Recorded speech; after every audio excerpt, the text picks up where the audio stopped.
Hey everyone, welcome back to Corporate Decoder, the place where we try to figure out if companies are flying high or about to crash land.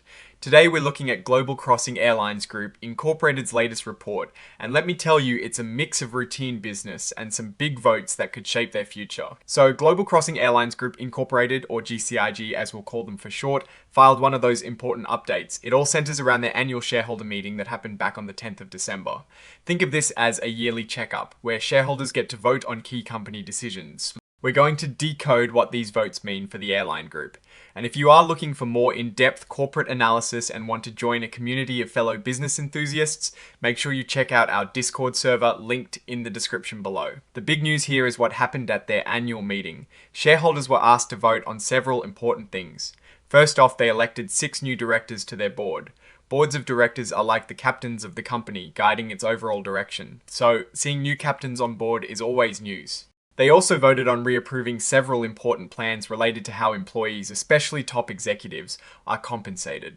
These are things like stock option plans, restricted share unit plans, and performance share unit plans. These plans are designed to give employees a stake in the company's success, which can be a really strong motivator. Alright, let's dive into the actual voting results. This is where the rubber meets the road, or should I say where the plane takes off. They voted on electing these 6 directors, reapproving those compensation plans, and also ratifying the appointment of their independent accounting firm, Rosenberg Rich Baker Berman Parr, for the year 2025.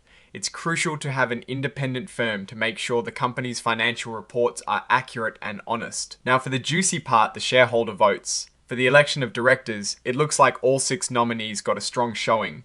For example, Andrew Axelrod received over 17 million votes. For his position, with only about 4% withheld. Alan Bird wasn't far behind. Also getting a solid majority of 4 votes, this trend holds across all 6 nominees. It shows that the shareholders who voted were generally happy with the proposed leadership. It's like saying, yep, these are the people we want steering the ship. When it came to reapproving the incentive stock option plan, the shareholders voted overwhelmingly in favour, with over 94% giving it the thumbs up.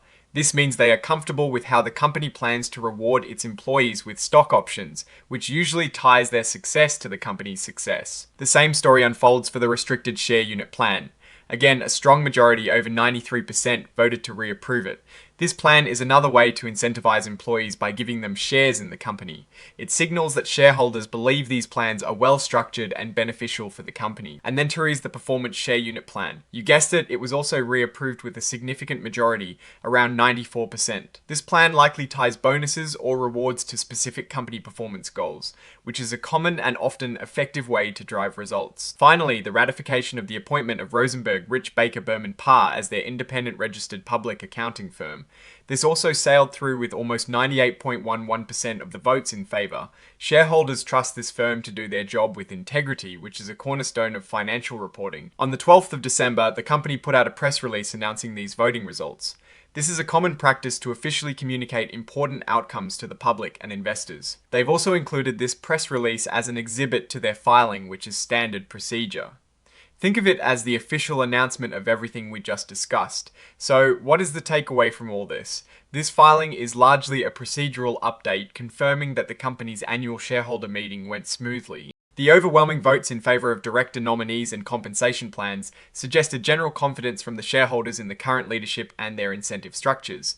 It's a vote of confidence. Really, the reapproval of these plans means the company can continue to use these tools to motivate its employees and align their interests with the company's long-term success. The ratification of the accounting firm is also a positive sign, indicating that the financial oversight is considered sound by the stakeholders. However, it is important to note that this filing doesn't provide any deep financial performance numbers or strategic shifts. It is more about the governance and the approvals necessary for the company to keep operating as planned. We need to look at other filings for the nitty-gritty financial details. But for now, Global Crossing Airlines Group Incorporated seems to have successfully navigated their annual shareholder meeting with strong support for their proposed actions. Alright, that is our breakdown of Global Crossing Airlines Group Incorporated's latest filing. What is your take on these voting results and what they signal for the company's future? Drop your thoughts in the comments if this analysis was valuable. Hitting that like button really helps, and subscribe for more deep dives. Don't forget to check out the Discord in the description. Thanks for watching. See you next time.